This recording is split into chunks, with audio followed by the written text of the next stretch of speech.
ایک چور تھا، وہ بادشاہ کے محل میں چوری کرنے کے لیے چلا گیا۔ رات کا وقت تھا اور محل کے ایک کمرے میں بادشاہ اور اس کی بیوی بیٹھ کر باتیں کر رہے تھے۔ یہ وہاں کھڑا ہو کر ان کی باتیں سننے لگا تو اس چور نے سنا کہ بادشاہ اپنی بیوی سے کہہ رہی ہے کہ میں اپنے بچی کی شادی ایسے شخص سے کراؤں گا جو نہایت متقی پرہیزگار ہو، جو بہت بڑا اللہ والا ہو، اور میں اپنے بچے کی شادی کسی اور سے نہیں کراؤں گا۔ جب چور یہ باتیں سن رہا تھا تو اس کے دل میں آیا کیوں نہ میں کچھ ایسا بن کر دکھاؤں کہ میرے ساتھ ہی شہزادی کی شادی بادشاہ خود کرا دے۔ دل میں اس کے ایک لالچ پیدا ہو گئی۔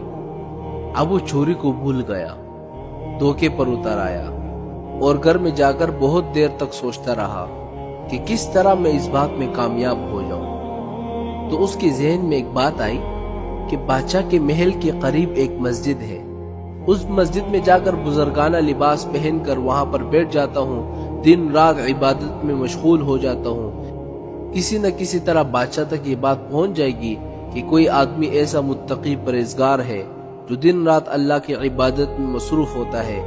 بادشاہ کی نگاہ شاید میری طرف پڑ جائے اور میں چن لیا جاؤں اور شہزادی کے ساتھ میری شادی ہو جائے۔ میرے بھائیوں، یہ ایک گھٹیا حرکت تھی، حقیر حرکت تھی، جس کے لیے اس نے یہ ارادہ کیا۔ اس نے اپنے پروگرام کے مطابق بزرگانہ لباس، پوشاک سب کچھ پہن لیا اور جا کر مسجد میں بیٹھ گیا۔ نمازوں پہ نمازیں پڑھتا رہا، ذکر و تلاوت کرتا رہا، مراقبہ سب کچھ اس نے شروع کر دیا۔ اب زمانہ چلتا رہا، لوگوں میں شہرت ہو گئی کہ کوئی اللہ کے بہت بڑے ولی یہاں پر آ گئے ہیں جو دن رات عبادت کرتے ہیں۔ اب اس کی وجہ سے لوگ اور زیادہ آنے لگ گئے، اور زیادہ اس کے پاس آنے لگ گئے، یہاں تک کہ بادشاہ کو اس کی خبر پہنچ گئی کہ یہاں کوئی اللہ کے ولی آ کر بیٹھ گئے ہیں جو نوجوان ہے لیکن زاہد عابد ہے، لاجواب ہے، متقی ہے، پرہیزگار ہے۔ جب بادشاہ کو یہ بات معلوم ہوئی تو اپنے ارادے کے مطابق غور و فکر کرنے لگ گیا کہ شہزادی کے متعلق جو میں نے سوچا تھا کہ اس کی شادی میں ایک متقی پرہیزگار سے کراؤں گا، اس کے لیے اسی کا انتخاب کر لیا جائے۔ بادشاہ نے اس سلسلے میں گفتگو کے لیے اپنے وزیر کو بھیج دیا اور وزیر اس شخص کے پاس مسجد میں آیا اور اس سے کہا کہ میں بادشاہ سلامت کی طرف سے آیا ہوں اور ایک پیغام لے کر آیا ہوں۔